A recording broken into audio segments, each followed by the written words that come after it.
नमस्कार। मेरा नाम सचिन तिवारी है। मैं आज एक वीडियो बना रहा हूँ, ये जो योगासन के ऊपर है। खाना खाने के बाद जो हमें योगासन करना चाहिए, कौन से प्राणायाम करने चाहिए, इसके ऊपर मैंने वीडियो बनाया। ये वीडियो मैं बना रहा हूँ बहुत शोध करने के बाद, बहुत जानकारी इकट्ठा करने के बाद, ताकि किसी को भी इससे हानि ना पहुँचे। हम खाना खाने के बाद अक्सर देखते हैं कि खाना पेट में गैस बनाता है, पाचन क्रिया नहीं होती। तो उस विषय के ऊपर मैंने सोचकर ये वीडियो बनाया हूँ। जब हम खाना खाते हो तो सबसे पहले हमें पानी नहीं पीना चाहिए, और अगर प्यास लगी है तो पी सकते हैं। और ऐसा ज़रूरी नहीं कि हम 1 घंटे बाद ही पिए, अपने शरीर की भी सुने। अगर शरीर आपसे पानी की मांग कर रहा है तो आप पानी पीजिए, थोड़ा पीजिए, ज़्यादा नहीं पीना है। और चलो अभी आगे बढ़ते हैं। खाना खाने के बाद जब आप खाना खा लेते हैं दोपहर में या शाम को, तो आपको 5 मिनट अगर समय मिले तो, और नहीं तो कम से कम 2 या 3 मिनट आपको ये योगासन करना है। इस योगासन का नाम है वज्रासन। सबसे पहले आपको ऐसे पैर लंबा करके बैठने हैं। अगर आप देख सकते हैं मेरे पैर लंबे हैं। पैर लंबा करके बैठने के बाद सबसे पहले आपको राइट लेग ऐसे पीछे मोड़ के बैठने हैं। फिर आपको लेफ्ट पाँव ऐसे मोड़ के रखना है और इस स्थिति में बैठना है। इस स्थिति में आपको ये ध्यान नहीं देना है कि आप कैसे सांस ले रहे हैं। आपको सांसों पे जोर भी नहीं देना है, बस नॉर्मल सांस लेना है। और सामने किसी एक दीवार पे या किसी चीज़ पे, एक बिंदी पे आपको नज़र लगा के देखना है। और ऐसे धीरे धीरे सांस लेना है, आराम से नॉर्मल। ऐसा आप करेंगे 2 मिनट 3 मिनट, धीरे धीरे आपका शरीर एडजस्ट करेगा।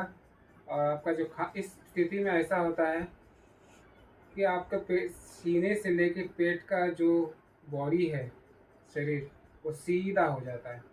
इससे खाना पचता है आसानी से और खाना बराबर नीचे की तरफ जाता है।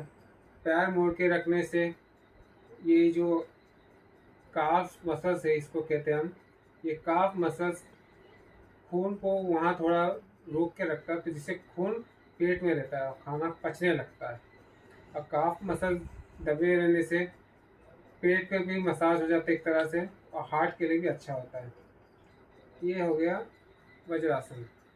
इसे आप कम से कम ऐसा बैठे रहिए, शांत स्वभाव से, कुछ ना सोचिए, कुछ भी हो कुछ भी नहीं, आराम से बैठिए। 2 मिनट शुरुआत में करें, फिर 3 मिनट, फिर 4 मिनट, 5 मिनट ज़्यादा से ज़्यादा।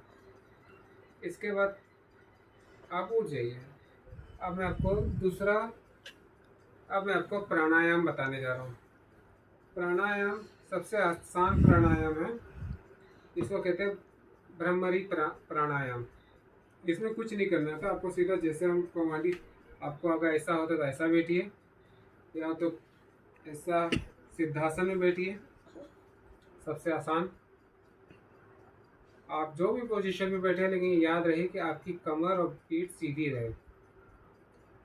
और इसमें आपको ये 3 उंगली आँखों पे और एक उंगली आँख के आईब्रो के ऊपर, और ये अंगूठा कान में ऐसा रख के लंबी सांस लीजिए, धीरे धीरे, जोर से नहीं। और जब सांस भर जाए तो सांस छोड़ना पे ध्यान नहीं देना है, तब मुंह से आवाज़ करना।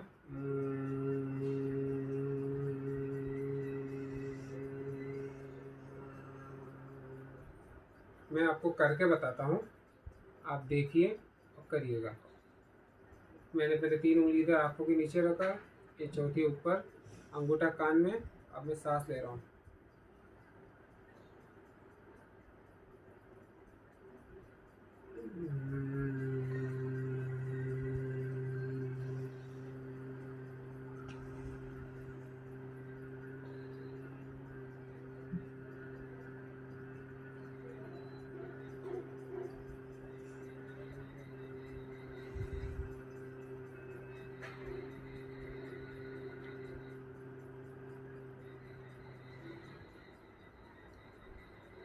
इस तरह से भ्रमरी प्राणायाम किया जाता है।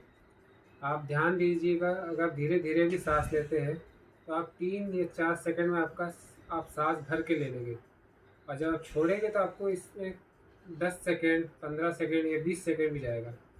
इससे होता क्या है, इससे सबसे पहले तो ऐसा कहते हैं कि चंद्र नाड़ी एक्टिवेट हो जाती है। चंद्र नाड़ी वो नाड़ी है जिससे आपका स्ट्रेस कम होता है, एंग्जाइटी कम होता है, ब्लड सर्कुलेशन सही हो जाता है आपका। अब इसमें खाने पे क्या रोल है? खाने पे ये रोल है कि जब आप इस प्राणायाम को करते हैं खाना खाने के बाद, तो आपकी जो मुंह में लार होती है वो लार विकसित होती है, और वो लार जब पेट में जाती है तो आपका खाना पचाने में मदद होता है। ये कारण है। और शास्त्रों नमस्कार, मेरा नाम सचिन तिवारी है। आज मैं वीडियो बनाने जा रहा हूँ योगासन पे। खाने के बाद कौन से योग, कौन से प्राणायाम किया जा सकता है। बहुत से लोग हो गए ऐसे भारत में या दुनिया में कहो, जिनको खाना खाने के बाद खाना सही से पचता नहीं है, अपचन बनी रहती है, जिसे ब्लोटिंग कहते हैं, खाना पचने में दिक्कत होता है। तो आपके लिए मैं एक योगासन और एक प्राणायाम बताने जा रहा हूँ, जिसे आप नियमित तौर पे कर सकेंगे और आपका खाना